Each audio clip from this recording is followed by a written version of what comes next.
Trump is going to be president in 28, and people just ought to get accommodated with that. So what about the 22nd Amendment? There's many different alternatives. At the appropriate time, we'll lay out what the plan is, but there's a plan. We had longer odds in 16 and longer odds in 24 than we got in 28. And President Trump will be the president of the United States, and the country needs him to be president of the United States. We have to finish what we started. Trump is a vehicle. I know this will drive you guys crazy, but he's a vehicle of divine providence.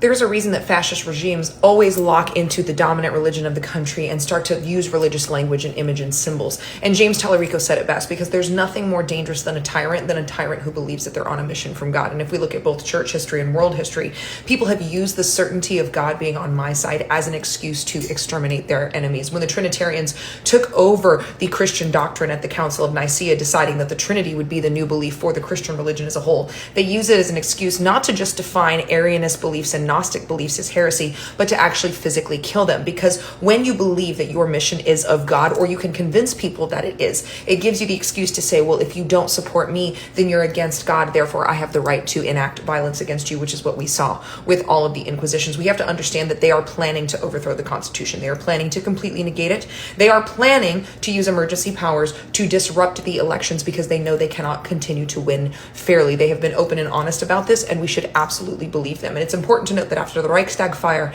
in Germany, Hitler used emergency powers to suspend civil liberties, the freedom of the press, the freedom to protest, and things like due process. It allowed for indefinite detention without being charged of an offense. And they were able to use those emergency powers to proclaim that they were trying to save the country, save elections, protect law and order, even though many historians argue that the Nazis started the Reichstag fire. But they used Article 48 within the Weimar Constitution to enact these emergency powers, which allowed them to take rights away from the people. And by the time the 1933 election showed up, there was no free and fair elections. It was manipulated by fear and propaganda, and Hitler had complete control of the entire government.